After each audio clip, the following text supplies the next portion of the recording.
It's true. Compound interest is your best friend because it works while you sleep, it works harder than you can, and the more of it that you have, the better that it is. Lots of these videos on compound interest go directly to the science or the math on this thing, so I want to explain it differently so that you can understand. And I want to show you how you're going to actually witness this, because there's no magic compound interest fairy that just kind of sprinkles compound interest all over your investment.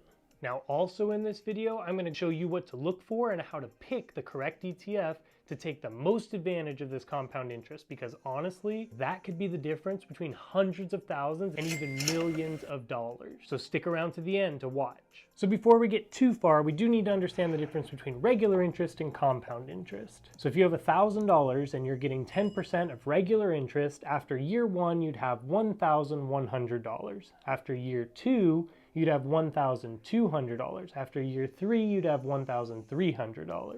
So each year it goes up 100 because it's still just 10% of that original principal, and that's it. If you're getting 10% of compound interest, the way that that works is that you're getting 10% of whatever the total is each year. So if you have $1,000, 10% of that would be 100, so you'd have 1,100 the first year. Then the next year you get 10% of that 1,100, which is $110 and a total of $1,210. Then the year after that, you'd have a total of $1,331. But how will that actually happen? Like, what will you actually see? Because you don't just put money into this asset and then magically the compound interest machine just starts. It's all based on the price of the asset.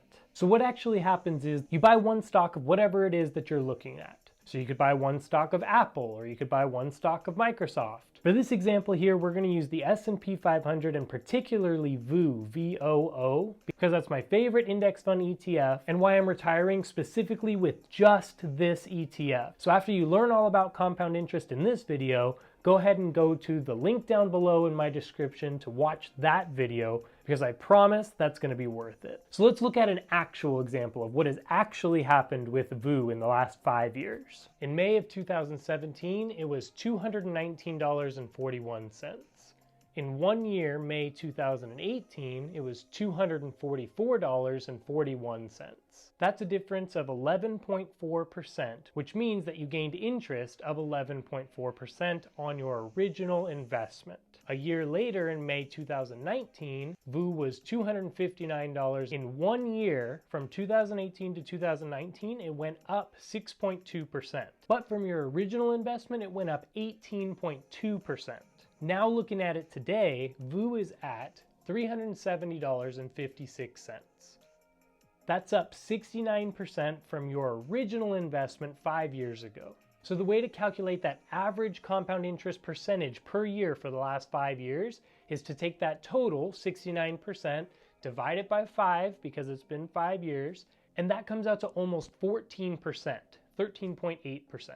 So people sometimes have an issue because when you look up the S&P 500 average annualized return, you're going to see that it has averaged about 10.5% every year since its inception. The disconnect that people have with that is that when we're saying that it averages 10% appreciation every year, that does not mean that it goes up 10% every year forever. If you look here at the chart, we go up, we come back down, we come way back down, then we go up, then we go way down, then we go way back up. What they mean is that maybe it goes up 20%, it goes down 10%, goes back up 20%.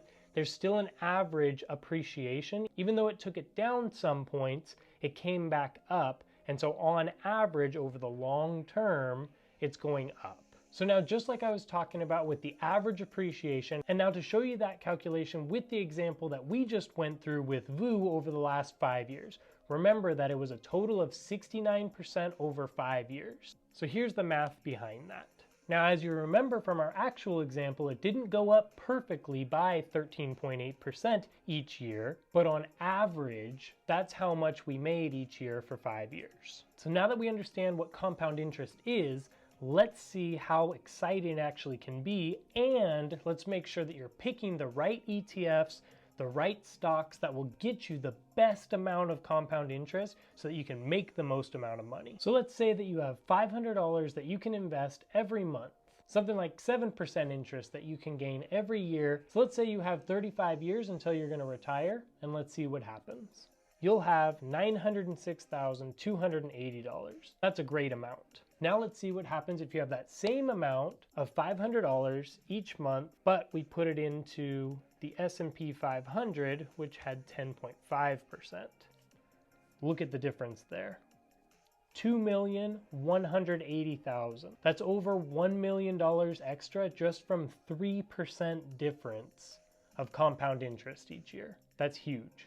Now, when looking at ETFs and trying to figure out that compound interest and what's going to be the best and safest long term, you want to make sure and look at one that's been around for a long time. If it's only been around for 5 years, and in those 5 years we've had the best economic boom that we've ever had, it's hard to actually base your compound interest off what you think it could actually do long term. The S&P 500 VOO is my favorite because it has 100 years of history and it's very, very consistent. All of my retirement accounts are all invested in VOO, and to see why I picked that specifically, I made a very short video and you can watch it here.